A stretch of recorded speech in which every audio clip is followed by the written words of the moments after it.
Pak minuta para se kamerat të shuheshin, ve studiot të mbyllnin dyert e tyre atë mbrëmje të paharrueshme. Dikush nga ekipi teknik vendosi të ruaj diçka që nuk duhet ekzistonte. Një kaset e vogël, e shënuar me germa të çrregullta me laps, e fshehur në një pirg letrash në fund të sirtarit të montazhit, mbijetoi për vite me radhë pa e parë njeri. Kur ajo u gjet rastësisht gjatë rinovimit të studios, ata që e dëgjuan thanë se duar t'u dridhnin, se nuk mund ta besonin atë që dëgjonin. Se zëri i profesorit, zëri i burrit që kishte mbushur sallat e teatrit kombëtar, zëri i aktorit që kishte bërë qindra mijë shqiptar të qanin dhe të qeshnin njëkohësisht, nuk tinglonte më si zëri një intelektuali të nderuar. Tinglonte si zëri një njeriu që ishte thyer nga brenda, si zëri i dikujt që kishte mbajtur shumë gjëra brenda për shumë kohë dhe tashmë nuk kishte më forcë t'i mbante. Ajo kaset, sipas burimeve tona, nuk u shfaq kurrë në arkivat zyrtare të televizionit, por ajo ekzistonte. Dhe ajo tregon një të vërtetë për mbrëmjen e skandalit të Enver Petrovçit që askush nuk e ka rrëfyer plotësisht deri më sot. Shumica e njerëzve mendojnë se e dinë historinë. Pan klipin, dëgjuan bujen, leshuan titujt e gazetave të nesërmen. Profesori çmendet live, Enver Petrovçi sulmon moderatoren. Skandali i vitit në televizion shqiptar. Por asnjë nga ato tituj, asnjë nga ato komente të ngutshme të bëra me nxitim pas transmetimit, nuk arriti të kuptonte gjithçka që ndodhi vërtet atë mbrëmje, ve gjithçka që kishte ndodhur muaj e vite para saj, larg syve të kamerave, larg veshëve të publikut, brenda atyre rretheve të ngushta, ku të vërtetat e mëdha qëndrojnë të mbutura në shtresa të lëmuara heshtjeje. Enver Petrovçi nuk ishte thjesht një aktor, ishte një monument, ishte një brez i tërë përfshirë në një njeri të vetëm. Dhe kur monumentet bien, nuk bien në heshtje.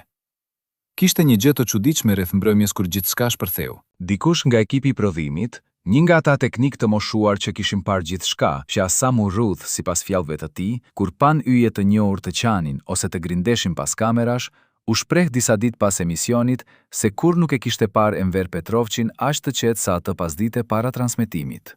Jo të qetë si dikush që është i relaksuar, por të qetë si dikush që ka vendosur diçka. Si dikush që ka lënë peshën e fundit të poshtë, ve tani ecën i lehtë drejt një precipici të cilin vetëm ai e sheh. U lej në karrigen e grimimit dhe shikonte pasqyrën pa u lvizur, ndërkohë që grimerja e punonte fytyrën dhe buzëqeshja e tij ishte e fiksuar, si e ngritur, si e stampuar atje nga dikush tjetër, jo nga ai vet. Ai nuk ishte i pranishëm atë pasdite, tha grimerja, sipas burimeve të afërta me prodhimin. Trupi i tij ishte aty, po mendja e tij ishte diku tjetër. Por le të kthehemi pak mbrapa. Le të kuptojmë kush ishte vërtet Enver Petrovçi para se të kuptojmë çfarë ndodhi me të. Lindi në një familje me tradita kulturore, rritej me libra dhe me dashuri për artin skenik. Vendoqi rrugën e teatrit me një seriozitet që, edhe të bashkëmoshatarët e tij e theksojnë, ishte diçka tjetër nga mesatarja. Por edhe atëherë, ata që e njihnin nga afër, flisnin nganjëherë për një temperament të papërmbajtshëm pas skenës. Diçka që ai e kishte mësuar të fshishte me vite, por që kurrë nuk ishte zhdukur fare. Nuk ishte thjesht talenti, ishte devotshmëria fanatike ndaj profesionit, ai lloj devotshmërie që e bën dikë të heqë dorë nga xhumi, nga rehati, nga marrëdhëniet normale njerëzore, vetëm e vetëm për t'i shërbyer artit me çdo grimë energjie që ka. Kur hyri për herë të parë në skenën e teatrit kombëtar, kolegët e tij të vjetër rrëfejnë se ishte diçka ndryshe. Ai nuk luste, ai jetonte rolin. Ve publiku shqiptar, publiku i atij brezi që kishte njohur varfërinë dhe kufizimin dhe urinë për bukuri artistike, e ndjeu menjëherë, e deshi menjëherë, e bëri të vetin menjëherë. Dekadat kaluan dhe Enver Petrovçi u bë gjithnjëm shumë ai emër që nuk kishte nevojë për prezantim. Rolet e tij kaluan nga filmat e periudhave të vështira të kinematografisë shqiptare, drejt televizionit, drejt ekranit të vogël që hyri çdo gjë nëpër çdo shtëpi shqiptare. Fëmijët u rritën me zërin e tij. Nënat e respektonin si të ishin respektuar babain e tyre. Burrat e brezit të tij e shihnin si pasqyrën e diçkaje me të cilën ata kishin rritur, dinjitetit, kulturës, inteligjencës shqiptare. Profesori, ai nofk ju ngrit aq organikisht, aq natyrshëm, sa shumëkush harron se ka qenë ndonjëherë vetëm një nofk dhe jo titulli i vërtet i tij. Ishte tip njeriu që kur fliste, njerëzit heshnin, ku shprehte opinionin e tij, njerëzit shnonin. Ku qëndronte drejt para kamerave, kishte diçka të palvishme, të fuqishme, të autoritative, si kallkandarësia e malit. Dhe pikërisht ky ishte kontradikta më e tmeshme e atij skandali liv. Sepse malet nuk lëkunden. Por ev malet, nëse i grish mjaftueshëm fell, shpërthejnë. Por pyetja që asnjë kamera nuk arriti ta kap plotësisht ishte kjo. Kush kishte grisur thell asaj nate? Ve sa kohë kishin qenë duke grisur? Sipas disa njerëzve që ishin prezent atë mbrëmje dhe të cilët sot flasin me zë të ulët, duke luajtur me gishtat nervozisht ndërkohë që kujtojnë, kishte një grup të vogël njerëzish rreth prodhimit të atij emisioni, jo më shumë se 5 ose 6 veta, që dinin shumë mirë që ajo mbrëmje kishte rrezik të shpërthente. Jo sepse Enver Petrovci kishte dhënë shenja të qarta, por sepse ata dinin gjëra që publiku nuk dinte. Dinin gjëra rreth gjendjes së tij, rreth trysnive nën të cilat ai ndodhej, rreth asaj që kishte grumbulluar brenda vetes gjatë muajve të fundit. Dhe megjithatë, jo vetëm që nuk e ndallën, por sipas burimeve tona, disa prej tyre e inkuraxhuan atë të vijë atë mbrëmje, me argumente të cilat sot tingëllojmë pak si keqardhje, ose pak si justifikim, sipas perspektivës nga e cila i lexon. Kush ishin këta njerëz? Ishin ata që gjithmonë ishin aty kur profesori kishte nevojë, menaxherët, organizatorët e shfaqjeve, disa nga gazetarët e njohur me të, njerëz të botës kulturore që kishin interes të vazhdonin ta shihnin aktiv dhe të pranishëm. Ishin ata që përfitonin nga prania e tij publike, nga emri i tij, nga pesha kulturore që mbante ende. Sipas tashetemeve që qarkullonin në ato rrjete, disa prej tyre mund të kenë ditur, ose të paktën të kenë hamencuar, se profesori nuk ishte mirë. E dinin se kishte konflikte të brendshme që i kishin zinxhir shpirtin. E dinin, ose të paktën hamenconin, se mbrëmja mund të dilte e keqe. Por qëndruan të heshtur. Sepse klipi i mirë televiziv, skandali i vogël i kontrolluar, reklama. Sipas logjikës cinike që sundon botën e shfaqjes, shiste. Shiste shumë. Dhe kjo është ndoshta gjëja që zë frymën më shumë, jo shpërthimi i Enver Petrovcit, por siç tregojnë dëshmitarët tanë, ata që duhet i kishin qëndruar pranë si shok të vërtet, si koleg me ndërgjegje, duket se e lanë të hynte vetëm në atë studio, si gladiatori i vjetër i dërguar edhe një herë tjetër në arenë, edhe pse gjithkush dinte se fitura e tij nuk ishte më fitura e dikurshme, se forcat e tij nuk ishin më forcat e dikurshme. Sipas njërit prej këtyre burimeve, që ka folur me ne me kusht anonimiteti, kishte edhe ata që kishin vënë re se Enver Petrovci gjatë periudhës para atij skandali, kishte shfaqur shenja të një lodhjeje shpirtërore të thellë. Jo sëmundje fizike, jo dobësi të dukshme, por diçka shumë më delikate dhe shumë më shqetësuese.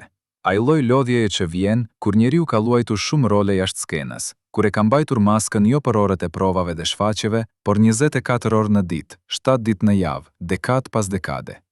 Lodhja e atij njeriu që është gjithmonë profesori dhe kur thjesht njeriu me emrin Enver, me frikërat e tij, me dëshirat e tij, me pllagët e tij. Dhe ndërkohë brenda atij grupi të fshehtë miq menaxherësh, askush nuk pyeti: a dëshiron ti vërtet të hysh në atë studio? A je mirë? Çfarë ke brenda vetes? Pyetjet e thjeshta njerëzore, pyetjet që kushtojnë pak por sjellin shumë, nuk u bën. Ose nëse u bën formalisht, pa pritur vërtet përgjigje. Por kush ishte ky klan i vërtet rreth tij? Dhe cilin prej tyre ai e besonte si mik të vërtet? Kjo është pyetja që qëndron si gur i rënd në qendër të gjithë kësaj historie, sepse ndoshta përgjigja e saj shpjegon gjithçka. Kishte një takim, ose ndoshta është saktë ta quajmë ballafaqim, që ndodhi pak kohë para transmetimit fatal. Jo shumë pak, jo minutat e fundit, por mjaftueshëm afër sa të kishte lënë gjurmë. Disa anëtar të ekipit e kujtojnë se atë pasdite, ndërsa Enver Petrovci ishte ende duke u përgatitur, erdhi dikush në studio që nuk ishte pjesë e prodhimit të zakonshëm. Nuk ishte gazetar, nuk ishte mik i njohur publik, nuk ishte askush që mund ta identifikonin lehtësisht. Ishte, sipas burimeve, një grua e moshës mesatare, e veshur me kujdes, me çantë të vogël të zezë në dorë, me pamje të qetë dhe të vendosur. Lloji i qetësisë që nuk vjen nga lumturia, por nga vendosmëria e ndonjë qëllimi të caktuar. Ajo qëndroi me Enver Petrovcin pothuajse 20 minuta. Askush nga ekipi nuk e dinte kush ishte. Askush nuk ishte kurajen ose ngullmimin ta pyeste. Djertë e dhomës ishin mbyllur dhe ata që kaluan pranë rrëfejnë se dëgjuan zëra, jo britma, jo grindje, por atë lloj bisede intensive me zë të ulët dhe të shpejtë, ku fjalët bien si kokra shiu mbi xhamin e makinës, njëra mbi tjetrën pa pushim. Kur dera u hapë dhe gruaja doli, nuk pa as djaftas as majtas. I ku? Mori asensorin dhe i ku. Dhe kur dikush nga ekipi hyri te Enver Petrovci disa minuta pas largjimit të saj, gjeti diçka shqetësuese. Jo e tyer, jo ai shpërthen, jo ai çan. Gjeti diçka më të rëndë se kaq. E gjeti duke e vëzhguar veten në pasqyrë me atë buzëqeshjen e ngrizh të ngurtësuar, por me sy plotësisht të zbrast. Dhe kur i tan se kishte mbetur ende pa kohë, ai u ngrit, i rregulloi jakën e xhaketës, mori frymë thellë dhe tha diçka që personi e mban ende mend, sepse tingëllonte si diçka shumë e madhe e mbyllur brenda fjalëve shumë të vogla. Çdo gjë ka kohën e vet. Kush ishte ajo grua? Çfarë i tha atij në ato 20 minuta? Dea ishte ajo takimi I fundit I kaldrokës para shpërthimit, apo thjesht guri I fundit I hedhur mbi një shpinë tashmë të thyer. Kjo është pyetja që gjurmimet tona ende po ndjekin, dhe përgjigja e saj, siç do ta zbulojmë, është shumë më komplekse dhe shumë më e dhimbshme nga çfarë ka spekuluar ndonjëherë ndonjë tablo.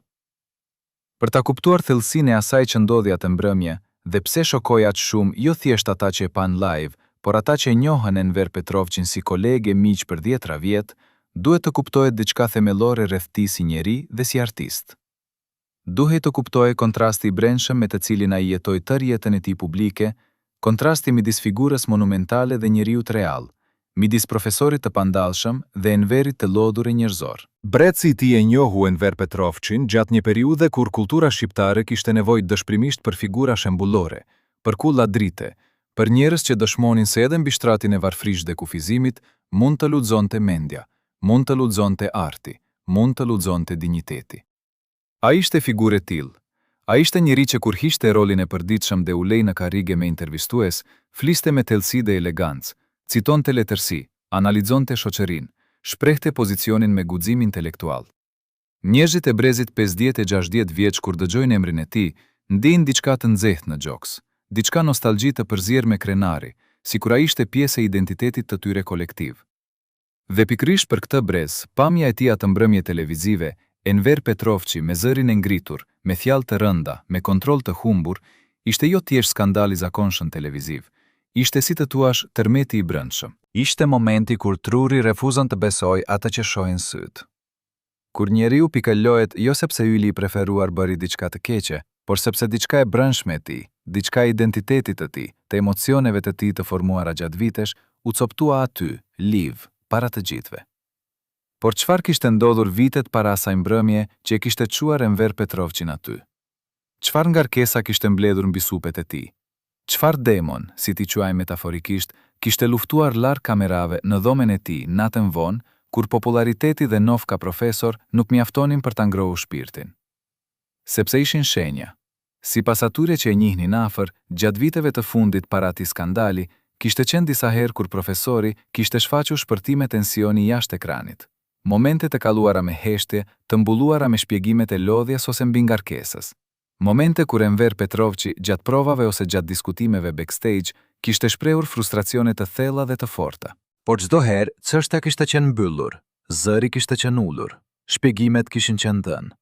Sepse kjo ishte rregulli I heshtur I botës ku ai jetonte. Profesori nuk duhej parë dobët, nuk duhej parë si njeri, duhej mbetur miti. Dhe mitet, siç na mëson historia tragjikisht, kur sajohen, shtypin njeriun real poshtë peshës së tyre. Ndoshta pyetja vërtet nuk ishte pse shpërtheu Enver Petrovçi atë mbrëmje. Ndoshta pyetja vërtet ishte si mundi ta mbante kaq gjatë. Ekziston një dokument që pak njerëz e kanë parë dhe që asnjë arkiv zyrtar nuk e pranon se e ka.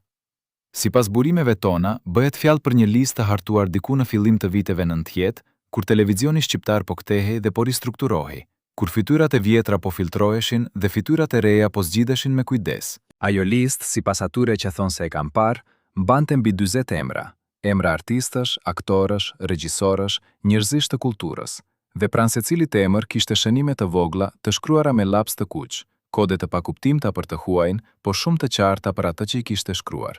Të shmanget, jo her pashere, vetëm me miratim, kontroll para prak. Pranë emrit të Enver Petrovçit, sipas burimeve, shënimi nuk ishte I vogël dhe jo I fshehur, ishte I theksuar.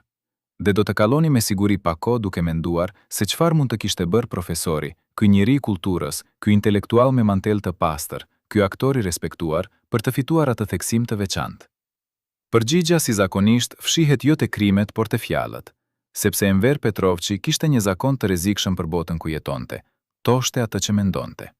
Ishte kjo fajësia e tij e vërtet, jo skandali liv, jo humbja e kontrollit para kamerave, ato ishin simptomat. Fajesa e vërtet, nëse mund ta quajmë kështu, ishte se gjatë gjithë karrierës së tij, ai kishte refuzuar të ulte kokën para duarve të caktuara, kishte refuzuar të bëjë zë I dikujt tjetër, kishte ngullur këmbë në të drejtën e artistit për të qëndruar I lirë brenda artit të tij. Dhe kjo, në botën e kulturës shqiptare të asaj periudhe, botë me hierarki të forta, me porta të ruajtura nga njerëz të fuqishëm, me favore që kallonin nëpër sallone private para se të materializoheshin si role televizive ose kinematografike, kjo liri kishte çmim. Çmimi i parë ishte i padukshëm dhe i ngadalshëm, si gërrjerja e ujit mbi gur, mundësitë që ngushtohen gradualisht, projektet që vinë me vonesa të çuditshme, thirrjet telefonike që nuk tehen, rolet e mëdha që shkojnë te njerëz pak më të bindur, pak më pak të talentuar, por shumë më bashkëpunues. Sipas disa kolegëve të tij të asaj periudhe, ka pasur momente kur Enver Petrovçi kishte oferta dhe pastaj, pa asnjë shpjegim konkret, oferta zhdukej. Producentët ishin pedzul, regjisorët nuk kishin vendosur ende. Emisionet ndryshonin format. Por ata që e dinin botën nga brenda e kuptonin perfektisht se çfarë po ndodhte. Edhe pa pasur asnjëherë prova direkte, asnjëherë fjalë të qarta, asnjëherë gishtin e drejtuar hapur. Sipas një kolegu të tij, dikush që punoi me të gjatë viteve dhe i cili sot nuk do ta thotë emrin e tij publikisht, ka pasur një mbrëmje shumë vite para skandalit live, gjatë një darke pas premierës së një shfaqjeje, kur Enver Petrovçi kishte shprehur hapur çfarë ndjente. Ai tha, sipas këtij burimi, se ndjente sikur dikush po bënte gjithandej muret pak më të ngushta, hap pas hapi, duke pritur që ai vetë të shkurtonte hapësirat, të ndryshonte formen, të bëhej më i vogël nga sa ishte. Ai nuk akuzoi askënd me emrat e mbrëmje, por ata që ishin aty e kuptuan.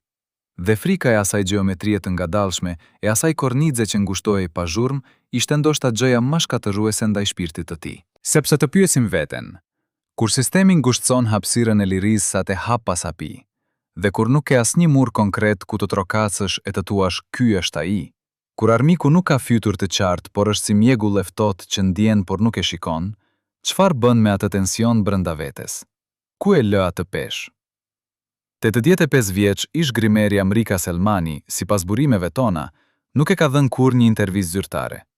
Jeton ende e qetë ve tërhequr, larg bujës mediatike, larg emisioneve dhe kamerave, në një apartament të vogël me dritare drejt një kopshti. Por ata që e njohin, tonë se Mrika, me atë kujtesë të fortë dhe me ata sy të kthjellët që si ka dalë koha, mban brenda vetes gjëra rreth botës televizive dhe teatrale shqiptare të dekadave të kaluara. Gjëra që shumë njerëz të fuqishëm do të preferonin t'i harronin. Punoi 28 vite si grimere, 12 prej tyre të lidhura direkt ose indirekt me prodhimet ku mori pjesë edhe Enver Petrovçi. E mban të qartë, tepër qartë. Sipas burimeve tona, Mrika ka rthyer tek njerëzit e besuar gjatë bisedave private se kishte raste kur profesori vinte në grimim me diçka të mbyllur fort brenda vetes, diçka që grimerja me përvojë e njeh menjëherë, jo me sy, por me dorë. Kur provon të punoj fytyrën e dikujt dhe muskujt e tij janë të ngurtësuar, jo nga të ftohtit, por nga tensioni i brendshëm që nuk lëshon. Dua fytyrën si duhet Mrike, i thoshte ai, sipas rrëfimit të saj, gjithmonë me zë të qetë dhe me manierën e atij burri të edukuar e të nderuar. Dhe dua sytë e mi. Kjo ishte fjalia e tij e zakonshme. Dua sytë e mi. Dhe Mrika thotë se e kuptoi shpejt se ajo frazë nuk ishte të bënte me grimin, kishte të bënte me gjendjen e tij. Kur ishte mirë, sytë e tij kishin jetë dhe shpirti i tij ishte i pranishëm pas tyre. Kur nuk ishte mirë, sytë e tij ishin si dy xhama të errët, si dritare shtëpie të braktisur, dhe sa mos grimin e botës tu vendosje, syve të tillë nuk u kthehej shkëlqimi. Sipas burimeve, ka pasur disa herë gjatë viteve kur pas grimimit, Enver Petrovçi qëndronte pak sekonda shtesë para pasqyrës. Jo nga narcisizmi, as nga kokfortesia, por si dikush që po kontrollon nëse profesori është aty, nëse maska mbahet, nëse njeriu real mund të qëndroj prapa dhe t'i lër figurës publike të dalë para.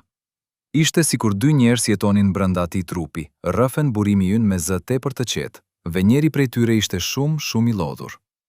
Mrika thot, gjithmonë sipas burimeve tona, se ka pasur ditë kur pasi kishte mbaruar punën dhe pasi profesori kishte dalë, ajo qëndronte dhe shikonte karigen bosh të grimimit dhe mendonte se çfarë do t'i ishte nëse ai kishte mundur të hiqte jo vetëm grimin pas shfaqjes, por edhe atë peshë tjetër, atë peshë pa ngjyrë e pa formë që nuk e grinte as sponxhet e as brushat. Por Mrika nuk ka folur publikisht, sepse ajo e di, siç e dinë të gjitha ata pak njerëz të ndershëm që kanë jetuar brenda botës së shfaqjes, se dëshmitë e grimereve dhe të shoferëve dhe të njerëzve të vegjël rrallë herë dëgjojnë. Ata janë të padukshëm në hierarkinë e lavdis, të pranishëm gjithmonë, vendimtar shumë herë, të harruar gjithmonë. Por sot, nëpërmjet atyre rrëfimeve private që burimet tona kanë mbledhur me kujdes dhe me respekt, Mrika dhe njerëzit si ajo flasin, me zë të ulët, me fjalë të peshuara, me ndërgjegjen e pastër të dikujt që ka heshtur sa ka qenë nevojshme dhe tani ndjen se ka të drejtë të dëshmojë. Dhe dëshmitë e tyre zhëzojnë shumë nga ato fotografitë elmuara, ato portretizime ideale, ato narrativat e kontrolluara që bota publike ka njohur deri tani. Çfarë tjetër ka ndjerë Mrika prapa atyre djerve të mbullura të grimimit, gjatë atyre 28 viteve të saj, gjëra që flasin jo vetëm për Enver Petrovçin, por për të gjitha ata yje që kaluan në përduart e saj. Dhe pse ka zgjedhur të heshtë deri tani, kur tanim heshtja nuk i duket më si besnikri, por si barë. Ka njerëz që besojnë se fati i tregon shenjat para se të godas. Ka njerëz, veçanërisht nga ai brez që rriti Enver Petrovçin dhe u rrit vetë me të, që besojnë se bota nuk është vetëm ajo që shikon syri, se ngjarjet e mëdha hedhin hijet e tyre para se të mbërrin, se shpirtrat e ndjeshëm i ndjejnë ato hije. Ve Enver Petrovçi, sipas atyre që e njihnin nga afër, ishte njeri me një sens të mprehtë, tuese fizik të asaj që do të ndodhte. Nuk ishte supersticioz në mënyrën e zakonshme, nuk ishte shmangjiet infantile, nuk hapte rrugë nëse i kalonte macja e zezë, nuk ndalejte astrologjia e fletushkave, por kishte diçka tjetër. Atë lloj ndjeshmërie të thellë që shpesh e kanë artistët e mdenj, si antene brendshme e ngritur gjithmonë, si instrument i akorduar tepërfort, i cili ndjente ndryshimet e ajrit, emocionet, para se ato të materializoheshin. Sipas burimeve të afërta me familjen dhe rrethin e ngushtë të tij, Enver Petrovçi gjatë viteve të pjekurisë kishte zhvilluar një zakon të çuditshëm dhe shumë karakteristik. Para çdo hapjeje të madhe, para çdo transmetimi të rëndësishëm, para çdo momenti ku ndjente rëndësinë e asaj që kishte përpara, ai bënte të njëjtën gjë. Nxirrte nga xhepi i brendshëm i xhaketës një fotografi të vogël, të grisur pak në skajet nga koha dhe prekja e shumfisht, dhe mbante disa sekonda midis gishtave pa e shikuar, jo si dikush që ka nevojë ta shikojë, por si dikush që di përmend çdo linjë të saj dhe ka nevojë vetëm për kontaktin fizik, për ndjesinë e letrës nën majat e gishtave. Pastaj e fuste përsëri, siguronte jakën dhe hynte. Askush nuk e pyeti kurrë çfarë fotografie ishte, ose nëse e pyeti, nuk mori përgjigje. Është e mundur që nuk ishte fare përgjigje verbale, se ajo fotografi ishte prej atyre gjërave që njeriu nuk i shpjegon, thjesht i mbart. Mund të ketë qenë portreti dikujt të dashur, mund të ketë qenë kujtimi i ditëve kur gjithçka ishte ende e hapur dhe e mundshme, mund të ketë qenë diçka krejt tjetër. Por ajo fotografi ekzistonte. Dhe njerëzit e afërt me të dinin se ekzistonte, edhe pse asnjëherë nuk e kishin parë. Ditën e skandalit live, sipas burimeve, ndodhi diçka e vogël dhe e rëndë njëkohësisht. Kur dikush nga ekipi hyri te Enver Petrovçi pas atij takimi enigmatik me gruan e panjohur me çantën e zezë dhe gjeti atë duke e vëzhguar veten në pasqyrë me sy të zbrast, vuri re diçka tjetër gjithashtu. Xhaketa e profesorit ishte e varur bukur mbi karrige, e rregulluar me saktësinë e zakonshme të tij, me jakën e shtrirë sakt, me mëngët e rrotulluara si duhet. Por xhepi i brendshëm, ai xhep i brendshëm i majt ku ruante fotografin, ishte i hapur dhe i zbrazët. Vetëm ai xhep. Të gjithë të tjerët ishin mbyllur. Nxjerju nga ekipi, sipas e rrëfimit ton, u ndalla atë çast dhe e shikoi atë xhep të zbrazët me ndjenjen e pakuptueshme, se po shikonte diçka tepër personale, diçka që nuk i takonte ta shikonte. Pastaj ngriti sytë te profesori dhe kuptoi se edhe ai e kishte vënë re se ishte parë. Kam humbur diçka, tha Enver Petrovçi, me zë plotësisht të qetë, qetësinë e atij njeriu që ka kalluar tashmë nga ana tjetër e ndonjë vendimi, por nuk ka rëndësi, gjithçka ka kohën e vet. Kush e kishte marrë atë fotografi, apo e kishte lënë ai vet diku, si dikush që vendos të hedhë stafetën? Askush nuk e di, por ajo që dihet është kjo. Profesori hyri atë mbrëmje në studio pa mburojën e tij të fundit, dhe mburojat kur humbasin nuk kthehen. Ndërkohë brenda studios, ndërkohë që teknikët kontrollonin kablot dhe moderatorja rishikonte pyetjet, kishte një tension të ri, të ndryshëm nga ai i zakonshëm i paratransmetimit, të ndryshëm nga ai nervozizmi i shëndetshëm dhe prodhues që gjallëron mjedisin para se kamera të ndizet.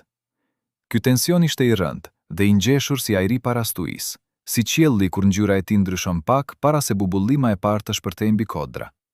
Disa nga teknikët, njerëzit me kufjet, njerëzit që shihnin monitorët, njerëzit e padukshëm të cilëve u takon të shohin gjithçka dhe të dëgjojnë gjithçka, filluan të shkëmbenin shikime pa fjalë, atë lloj komunikimi pa zë që zhvillohet midis njerëzve me përvojë, kur të gjithë ndjejnë të njëjtën gjë, por askush nuk dëshiron ta thotë me zë, sepse ta thuash do të thotë ta bësh reale.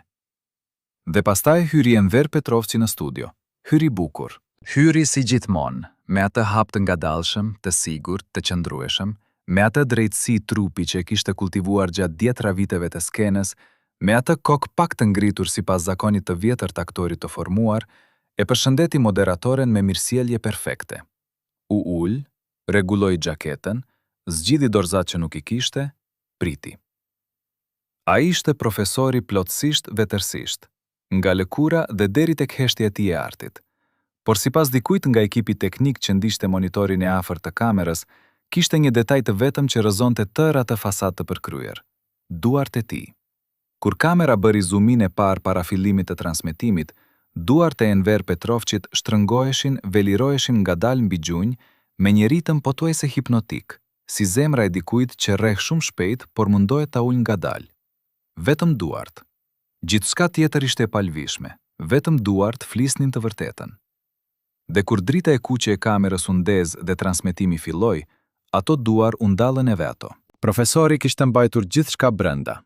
Ende. Por jo për shumë kohë. Pas atij transmetimi, kur duart e tij u ndallën dhe kamera e kuqe ndiste, shumica besuan se historia kishte mbaruar. Por historia e vërtetë e profesorit nuk kishte mbaruar. Kishte thjesht hyrë në fazën e saj më të errët dhe më të fshehur. Sepse ka diçka që askush nuk e ka treguar kurrë. Diçka që burimet tona e zbuluan pas muajsh gërmimit të heshtur. Pas atij skandali live, pasuritë e Enver Petrovçit, ato pakta pasuri të grumbulluara gjatë një jete të tërë pune, dekadash skenash dhe ekranesh, mijëra netve kur ai kishte dhënë nga vetja gjithçka, filluan të zhduken me një shpejtësi që shkelte çdo logjik të shëndosh. Apartamenti i vogël ku ai kishte jetuar, koleksioni i librave të rrallë, edhe ai xhepi brendshëm i zbrazët i xhaketës, gjithçka dukej se kishte qenë pjesë e një boshllëku të madh financiar që tani po hapi si humner nën këmbët e tij. Kur njerëzit e besuar filluan të bënin pyetje pas atij skandali të madh, zbuluan diçka shokuese. Llogaritë bankare kishin saldo pothuajse zero. Kontratat të vjetra ishin zhvlerësuar. Shuma që sipas çdo llogaritje të arsyeshme duhet të ekzistonte, thjesht nuk ishte aty. Dhe ata që qanin më me zë të lartë rreth tij ishin pikërisht ata që kishin menaxhuar pasuritë e tij gjatë viteve të fundit. Sipas burimeve tona, dikush kishte zbrazur xhepin e profesorit, jo me forcë, por me durim, me besim të keqpërdorur, me firmosje të dokumenteve që ai ndoshta nuk i kishte lehtësuar plotësisht sepse i kishte besuar. Dhe ky dikush, sipas rrëfimeve të disa personave të afërt me rrethin e tij, ishte njëri nga ata njerëz që ulej pranë tij në darka, që i thoshte krenohemi me ty Enver, që i kapte dorën kur lëkundej. Por si mundi të ndodhte kjo? Si mundi profesori, ky njeri impreth, ky intelektual, të binte viktimë zbrazje sistematike të gjithçkaje që kishte ndërtuar? Dhe kush e di me siguri të plot se sa shumë ja kishin marrë? Kjo histori e pasurive të zhdukura nuk lindi brenda natës. Kishte filluar shumë vite para atij skandali live. Shumë vite para se dikush të fillonte të bënte pyetje, dhe kishte rrënjë të thella brenda atij sistemi kompleks dhe të padukshëm marrëdhëniesh financiare dhe personale që rrethonin Enver Petrovçin si rrjeti i thinjur rrethon pemën e vjetër, në pamje mbrojtës, në realitet ngullfatës. Gjatë viteve 90 dhe fillimit të viteve 2000, ndërkohë që televizioni shqiptar po zhderohej dhe po ripërkufizohej, Enver Petrovçi kishte firmosur disa kontrata të rëndësishme, disa marrëveshje që sipas burimeve tona kishin klauzolla të fshehura brenda gjuhës ligjore, brenda atyre faqeve të pafundme me shkronja të vogla që askush nuk i lexon, ve të gjithë i firmosim. Burimet tona kanë folur me dy persona, një avokat i pensionuar dhe një ish punonjës i prodhimit, të cilët pohojnë se janë njohur me përmbajtjen e disa prej atyre dokumenteve dhe ajo që përshkruajnë është diçka që sot tingëllon si pamundësi e hapur. Por që atëherë, brenda asaj kaosit të tranzicionit, brenda asaj grykje të re të lirisë ekonomike, që askush nuk e dinte se si të administrohej, kishte gjetur formën e vet të qetë dhe të fshehtë. Sipas këtyre burimeve, kishte një kontratë, ose të paktën dokumente themelore të një marrëveshjeje, nëpërmjet së cilës Enver Petrovçi kishte dhënë të drejta mbi pjesën ndërmuese të të ardhurave nga përdorimi i emrit të tij, imazhit të tij dhe arkivës artistike të tij ndaj një subjekti që prezantohej si agjenci e menaxhimit artistik dhe financiar. Ky subjekt nuk ishte insistues, nuk ishte detyrë zyrtare shumë të njohur, nuk ishte histori publike të gjatë, por kishte lidhje, kishte njerëz brenda, kishte akses, dhe kishte, sipas burimeve, kapacitetin për të transformuar termat e kontratës me kalimin e viteve, duke shtuar faqe shtesë, duke ndryshuar klauzolla me nënshkrime të vogla ansorisht, sipas asaj praktike të keqe dhe shkatërimtare, ku njëra palë ka avantazhin e paqartësisë dhe tjetra ka dizavantazhin e besimit. Avokati i pensionuar thotë se ku shpjegon këtë gjë, njerëzit nuk besojnë menjëherë. Ton, por si mund Enver Petrovçi njëri i tillë të mos kuptonte? Dhe ai u përgjigjet me atë lodhjen e dikujt që ka shpjeguar shumë herë të njëjtën të vërtetë. Kuptimi nuk ka të bëjë me inteligjencën, ka të bëjë me besimin. Dhe njerëzit tepër inteligjent, njerëzit tepër të ndjeshëm, shpesh janë edhe njerëzit tepër besues, sepse nuk munden të imagjinojnë të tjerët aq të vegjël sa ta trastojnë çfarë ai u kishte dhënë. Ve çfarë u kishte dhënë? U kishte dhënë nofkën e tij, reputacionin e tij, praninë e tij, gjërat që nuk blihen, por që sipas atyre dokumenteve shiteshin pak nga pak me firmosje të heshtura në dhoma ku vetëm njëra pale kuptonte plotësisht çfarë po ndodhte. A ka pasur ndonjë moment kur profesori kishte kuptuar se çfarë po i bëhej dhe kur, nëse e kishte kuptuar, kishte tentuar të ndalonte atë humbje sistematike të gjithçkaje që kishte ndërtuar? Ata që i ndjekin historitë e artistëve të mëdhenj të humbur në peshën e besimeve të tyjera e njohin mirë këtë moment. Atë çast kur njeriu, i cili ka dhënë gjithçka dhe ka marrë shumë pak në kthim, ndjen se trupi nuk bashkëpunon më si dikur, se rritet e zakonshme të artit fillojnë të marrin shijen e mallit dhe jo të gëzimit, se mëngjeset kanë ndryshuar ngjyrë brenda shtratit. Për Enver Petrovçin, sipas burimeve mjekësore dhe familjare, të cilat janë ndarë me ne me kujdes dhe diskrecion, kjo fazë filloi të bëhej e dukshme disa vite para skandalit live, edhe pse për publikun e gjerë, edhe pse për ata shumë fanatik e adurues të tij, ai vazhdonte të ishte profesori i palkundur i pagërryer nga koha. Por prapa asaj fasade kishte diçka tjetër. Mjek të cilëve u ishte drejtuar gjatë atyre viteve, persona që nuk do të flasin publikisht, por kanë ndarë disa fragmente me burimet tona, pohojnë se Enver Petrovçi kishte shfaqur simptoma të qarta të një tensioni të akumuluar shpirtëror dhe fizik, atë lloj gjendjeje kur trupi dhe mendja kanë mbajtur shumë dhe shumë gjatë, dhe njëri ose tjetri fillon të dërgojë sinjale emergjence. Ai nuk e pranonte lehtë. Ishte njeri i brezit dhe i edukimit që luftonte me gjendjen e vet dhe nuk e quante në nështrim faktin se kërkonte ndihmë. Por sipas burimeve, ndikimet e tij fizike kishin nisur të shfaqeshin. Lodhja që nuk largohej pas gjumit, tensionet muskulore të akumuluara, ajo ndjesi e rëndesës së pamundshme pas ditëve që dukeshin normale nga jashtë.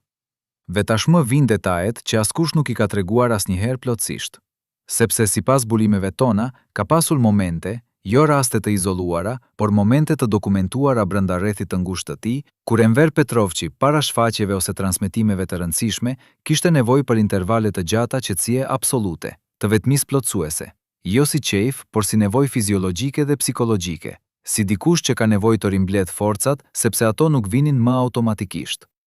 Grimerja e ndjente me dorë, ata muskuj të ngurtësuar nga tensioni i brendshëm.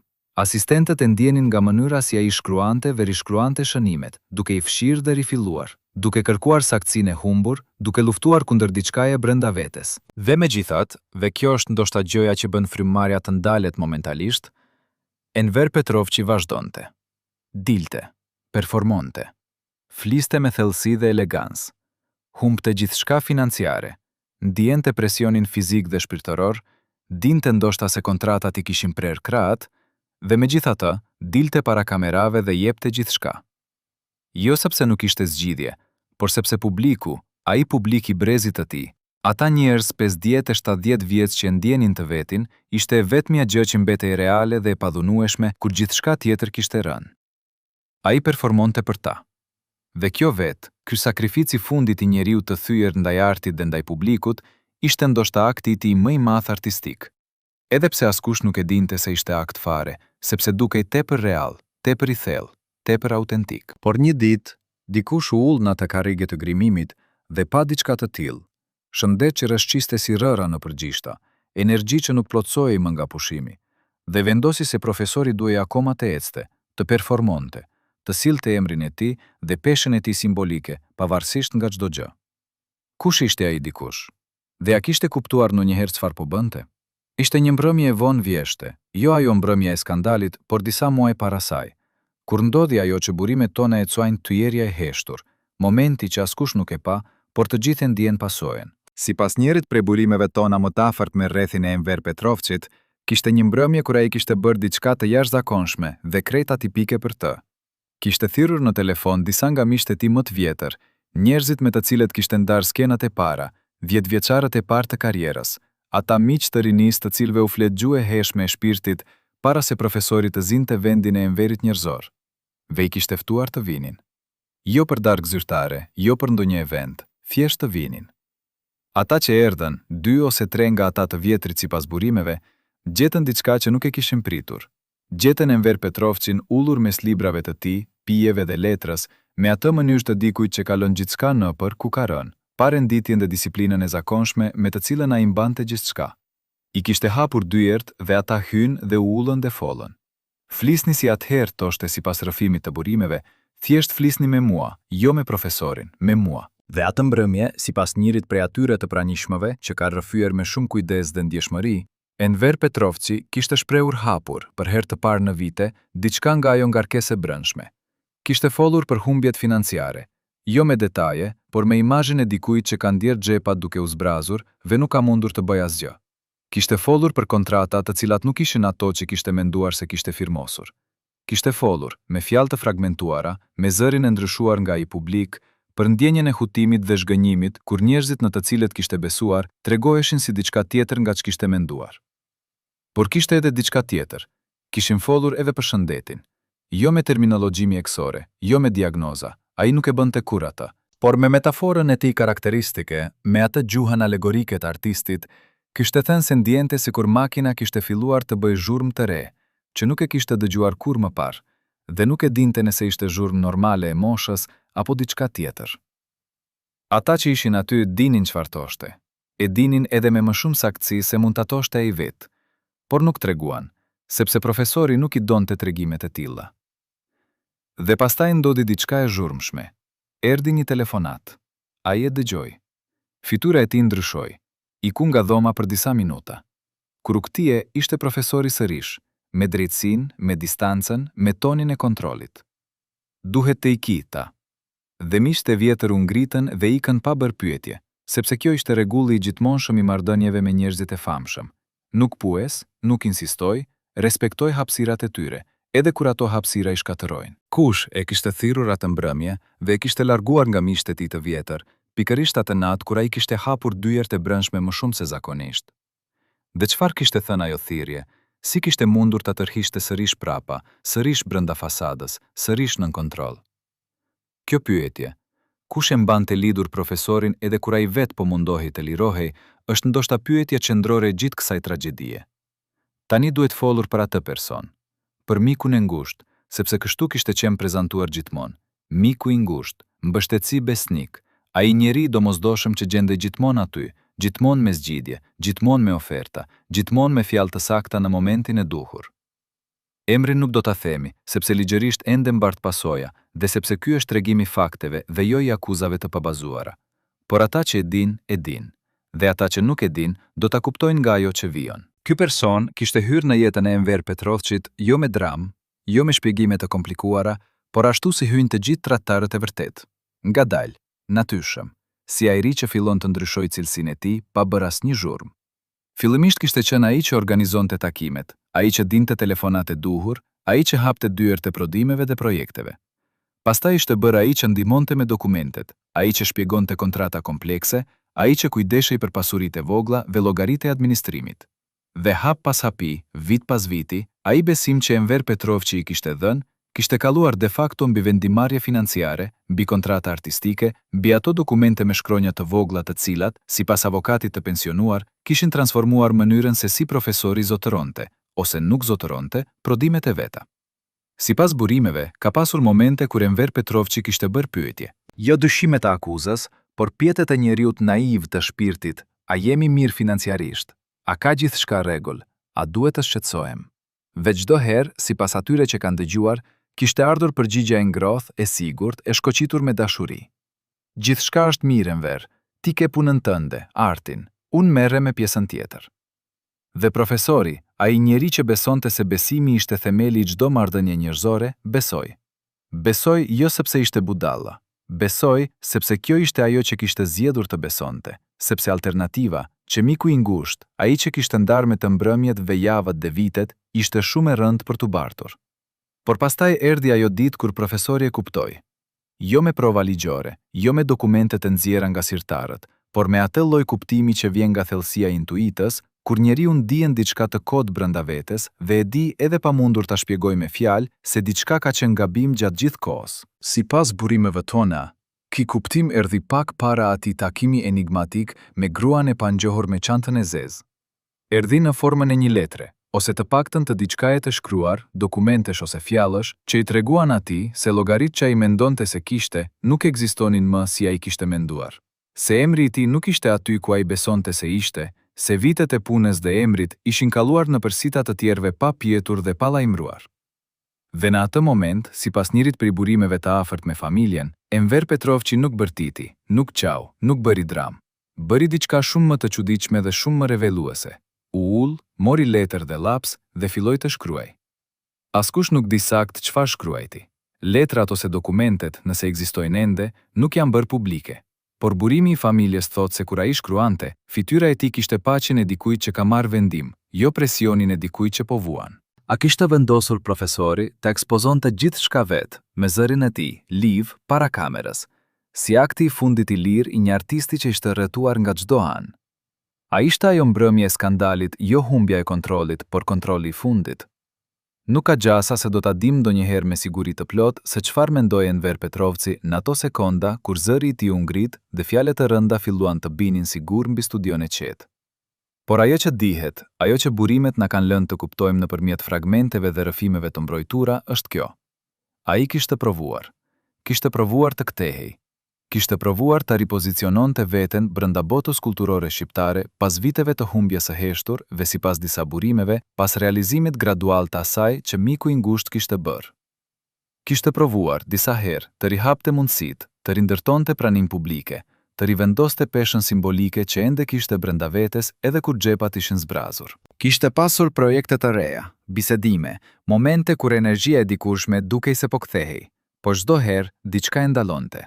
Një pengesë e re, një zvarritje pa shpjegueshme, një propozim që tërhiqej pa arsye konkrete. Dhe sipas disa personave të informuar, sipas supozimeve të 5 ose 6 personave të ndryshëm me të cilët burimet tona kanë folur, kjo nuk ndodhte gjithmonë rastësisht. Sipas burimeve të paverifikuara, ka pasur raste ku mundësia e rikthimit të profesorit ishte ngadalsuar nga njerëz që kishin interes ta mbanin jashtë skenës, sepse hyrja e tij e plot do të ngrinte pyetje, do të tërhiqte vëmendje, do të rrezikonte strukturat e fshehura të atyre viteve. Pohohet se ka pasur raste ku ky sistem, jo i organizuar formalisht, jo i deklaruar, por funksional dhe i fuqishëm, vendoste rrjeta në rrugën e rikthimit të tij. Jo me bllokime të hapura, jo me ndalesa zyrtare, por me atë metoden e ngordhët dhe efektive të ngjeshjeve të heshtura. Propozimet që zhduken, projektet që nuk financohen, takimet që shtyhen, derisa njeriu, i lodhur nga pritja, heq dorë vet.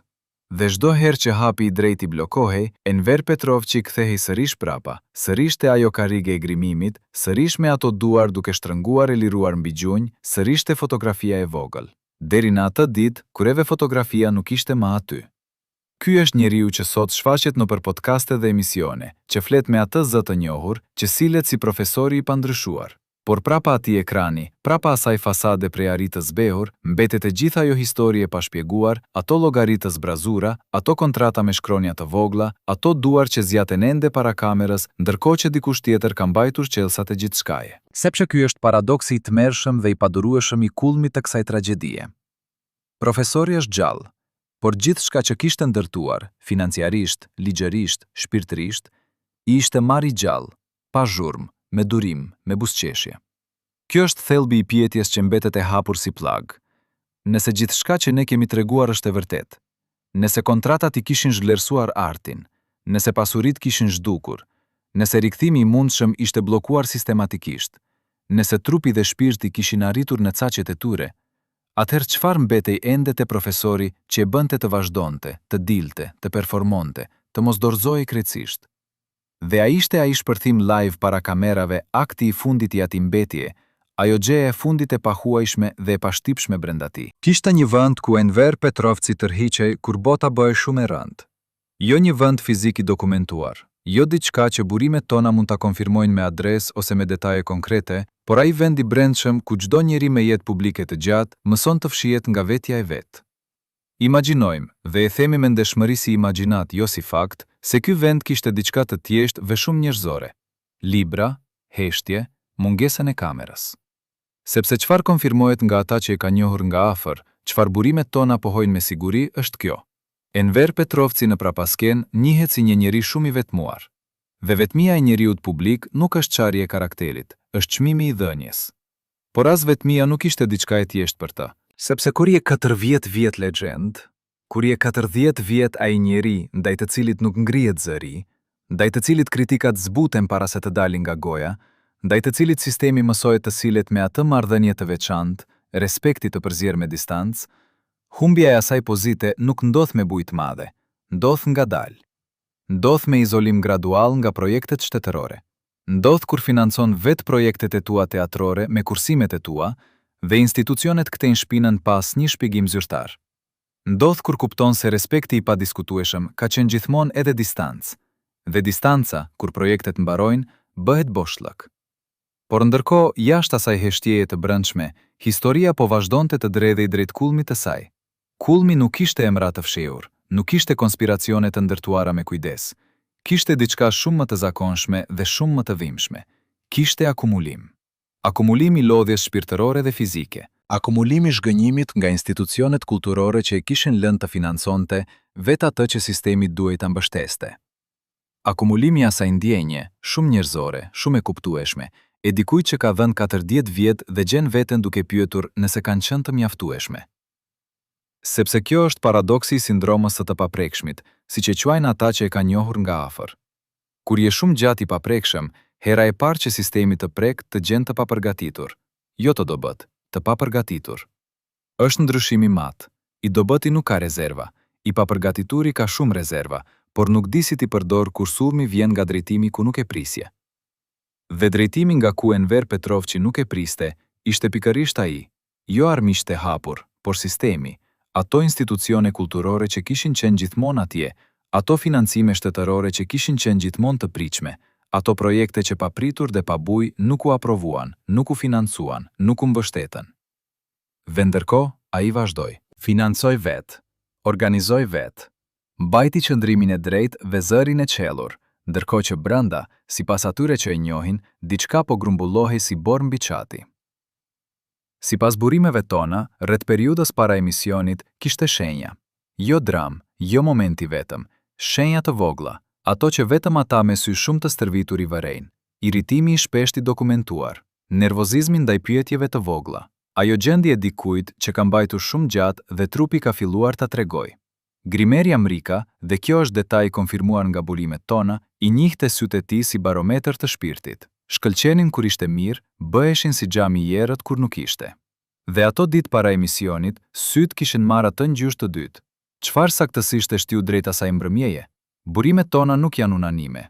Nuk ka një ngjarje të vetme, nuk ka një moment të dokumentuar. Ka vetëm atë akumulim, vite e muaj të grumbulluar, projektet e pafinancuara dhe institucione që i kishin kthyer shpinën, lodhja që as gjumi nuk e merrte dot, zhgënjimi nga rrethi kulturor. E gjitha ajo peshë 40 vjetëve legjend pa të drejtën e të qenit mjeri me defekte. Dhe pastaj erdhi ajo mbrëmje. Erdhi me gjithçka që kishte ndodhur vite e muaj para saj. Erdhi me lodhjen e akumuluar dhe me zhgënjimin e thellë ndaj institucionet kulturore. Me atë ndjenjë të dikujt që ka qenë gjithmonë profesori dhe asnjëherë plotësisht enveri. Me sytë e zbrazët para pasqyrës, duar duke shtrënguar e liruar ngadalë mbi gjunjë, ndërkohë që drita e kuqe e kamerës priste të ndiste. Dhe pastaj, sipas asaj kasete të vogël të ruajtur nga i teknik anonim, sipas rrëfimeve të atyre që ishin aty live dhe mbajnë akoma atë mbrëmje brenda tyre si diçka të rëndë dhe të paharrueshme, erdhi momenti. Nuk ishte pyetja e parë, nuk ishte pyetja e dytë. Ishte, sipas burimeve, diçka specifike, një formulim i caktuar, një ton i caktuar, ose ndoshta thjesht grumbullimi i gjithçkaje deri atëherë që ra si copa e fundit e catis në peshën e borës. Dhe zëri i Enver Petrovçit ndryshoi. Gradualisht, jo menjëherë, jo si shpërthim vulkanik. Filloi si një ndryshim i vogël, si lëvizja e parë e tokës para tërmetit, diçka që vetëm ata me vesh shumë të stërvitur e dëgjojnë. Dhe pastaj u rrit, u ngrit. U bë ajo gjë që kamera e kapi dhe bota e pa dhe nuk e kuptoi kur plotësisht, por e mbajti mend gjithmonë. Tha gjëra, fjalë të rënda. Fjalë që nga ai njeri, nga ajo gojë, nga ai trup, i mbajtur gjithmonë drejt dhe me dinjitet, dukeshin si gjuhë e panjohur, si zhurmë jashtë kontekstit, si befasi absolute dhe e papranueshme. Moderatorja u largua, ekipi u ngrit, kamera u ndes. Dhe Enver Petrovçi, profesori i brezave, buri me sytë si barometër shpirti, atë mbrëmje u shfaq para të gjithve jo si miti, por si njeriu, i të ri, me plagosjet e tij. Me projektet e pafinancuara dhe institucione që i kishin kthyer shpinën, me lodhjen që as gjumi nuk e merrte dot, me të gjitha ato vite kur kishte qenë profesori dhe asnjëherë vetëm e nveri. Aty kishte shpërthyer e gjitha, jo sepse e kishte humbur kontrolin, por ndoshta sipas atij interpretimi delikat dhe të dhimbshëm që burimet tona ndajnë me kujdes, sepse kishte vendosur ta lëshonte atë kontroll, të fundit, të vetmin, atë kontroll mbi imazhin publik, si dikush që pas gjithë asaj luan kartën e fundit dhe luan hapur, para të gjithve, jo me llogari, por me dëshpërim krenar të dikujt që refuzon të shembet në heshtje. Ishte, sipas njerëzve me shpirtin dhe sytë e hapur, akti më njerëzor dhe ndoshta akti më i lirë i gjithë jetës publike të Enver Petrovçit. I kushtoi shumë, por ishte i tij. Çfarë ndodhi pas asaj mbrëmje? Çfarë ndodhi vetë profesorit dhe atij rrethi kulturore atyre institucioneve, kur kaseta e kuqe e kamerës u fik dhe dyert e studios u mbyllën dhe buja e skandalit filloi të shpërhapej nëpër gazetat e nesërmen. Sistemi. Ai sistemi i institucioneve kulturore që kishte qenë burim frustrimi dhe zhgënjimi nuk ndryshoi. Kjo është ndoshta gjëja më shqetësuese dhe ndoshta gjëja më e zakonshme e historive të kësaj natyre. Ata që veprojnë me indiferencë institucionale rrallë shfaqen në dritë kur dritat ndizen mbi ata që kanë pësuar. Nuk pati ndryshim të politikave kulturore. Nuk pati njohje publike të asaj se si financimi i pamjaftueshëm i projekteve teatrore, si ktimi i shpinës ndaj artistëve të mdenj, si gjëra të tilla i lën plag reale njerëzve real. Status quo vazhdoi me atë qetësi institucionale karakteristike si gjithmonë. Drejtësi simbolike? Asnjë procedurë zyrtare, asnjë njohje zyrtare. Arsyet janë ato që i din të gjithë, që njohin botën e artit dhe menaxhimit kulturor. Ndryshimi institucional është i gjatë, i mundimshëm, i padukshëm, dhe kur sistemi nuk ka nevojë të ndryshojë, shumica e njerëzve të lodhur zgjedhin, me dhimbje të madhe, me atë lloj vendimi të hidhur dhe pragmatik, të vazhdojnë e tyre pa hapur betejë publike. Dhe profesori vet, pas atij skandali, pas titujve dhe bujiz dhe komenteve dhe reagjimeve, pas gjithë asaj stuhje publike që ka kozgjatin e stuhjeve televizive, 5 ditë, 7 ditë, dhe pastaj diçka tjetër vjen dhe e zë vendin, Enver Petrovçi vazhdoi. Sipas burimeve të afërta me rrethin e tij, doli sërish, foli sërish, u shfaq sërish para kamerave, me xhaketën e rregulluar dhe me qëndrimin e njohur. Por ata që e njihnin tonë se kishte diçka që kishte ndryshuar, jo dobësi, jo tujerje, jo heqje dorë, diçka tjetër, diçka shumë herë e vështirë dhe shumë herë njerëzore. Ishin sytë e tij. Ata si që Grimere Amerika i njihte si barometër të shpirtit të tij. Ata si që shkëlqenin kur ishte mirë dhe bëheshin si xhami i errët kur nuk ishte. Pas asaj mbrëmjeje, sipas burimeve, kishin marrë shprehje tjetër. As shkëlqim të plot, as errësi të plot. Diçka midis. Si ai qielli mëngjesit vonë të vjeshtës, kur drita ka ardhur por era ka mbetur. Ndoshta ky ishte njeriu i vërtet, Enveri i vërtet, ai që kishte qenë gjithmonë prapa profesorit, dhe për herë të parë, pas gjithçkaje, e lejonin veten ta shihnin. Shumë kush pasi dëgjoi apo pa atë klip të skandalit live, reagoi me refuzim, me turp, me atë indinjat të shpejtë dhe të lehtë të njerëzve që kanë ndërtuar imazhe ideale dhe nuk i durojnë çarjet. Si mundi profesori të bëjë kështu? Si mund ta humbiste kontrollin kështu? Kishte çfarë të thoshte, por nuk duhej ta thoshte kështu. Komentet e atij lloji mbushën faqet, mbushën bisedat e kafeneve, mbushën telefonatat e mbrëmjeve midis miqve të brezit. Por ka edhe njerëz të tjerë, jo shumë, jo të dukshëm, por ekzistojnë, të cilët kur e dëgjuan atë shpërthim, kur e dëgjuan zërin e profesorit të qartë dhe të ngritur dhe të vrazhd, ndjen diçka të ndryshme nga turpi, ndjen njohje, ndjen diçka si respekt të dhimbshëm ndaj dikujt që kishte mbajtur maskën atë gjatë derisa trupi nuk mbante dot. Ndjen ndoshta se ky ishte momenti më i vërtet dhe më njerëzor i gjithë karrierës publike të Enver Petrovçit. Jo pavarësisht se ishte me defekte, por pikërisht sepse ishte me defekte. Sepse gjëja e fundit që ne duam nga i dujt tan, por edhe gjëja e parë që vërtet na lidh me ta, është kur i shohim të jenë njerëzor, të tyjeshëm, të lodhur, të vërtet. Dhe profesori, ai njeri i cili kishte luajtur role ndër rolet, i cili kishte dhënë ndër kontributet e tij gjeniale ato figura të palkundura dhe autoritative të skenës shqiptare, atë mbrëmje kishte luajtur rolin e vetëm të cilit nuk kishte si t'i jepte formë tjetër. Kishte luajtur veten. Mbase kjo është vetmja gjë që mbetet pas gjithçkaje. Jo skandali, jo titujt, jo projektet e pafinancuara ose zhgënjimi institucional ose lodhja e akumuluar. Mbetet njeriu. Mbetet Enveri, ai djali me libra dhe me pasion për artin skenik, ai burr me 40 vjet shërbim ndaj kulturës, ai artist me sytë si barometer dhe me duar që shtrëngoheshin e liroheshin ngadalë mbi gjunjë kur nuk ishte ku tjetër ta lëshonte lodhjen. Historia e Enver Petrovçit, historia e vërtet, jo ajo e titujve, nuk është historia e skandalit. Është historia e çmimit që ka paguar një njeri për të qenë i drejtë brenda dhe jashtë skenës, për të pasur temperament të lirë brenda një bote që kërkon bindje, për të pasur besim ndaj institucioneve brenda një sistemi që nuk i shpërblen gjithmonë ata që besojnë. Është historia e çmimit shumë të lartë të integritetit, kur sistemi rreth teje nuk e vlerëson integritetin. Dhe ky çmim, sipas gjithë burimeve tona, sipas gjithë atyre fragmenteve dhe rrëfimeve dhe heshtjeve dhe fjalëve të matura, nuk e ka paguar vetëm profesori. E ka paguar edhe publiku i tij pa e ditur. Sepse çdo herë kur sistemi e shuan artistin e lirë dhe e lë vetëm fasadën publike, humbja nuk është vetëm e artistit, është edhe e nesh të gjithëve.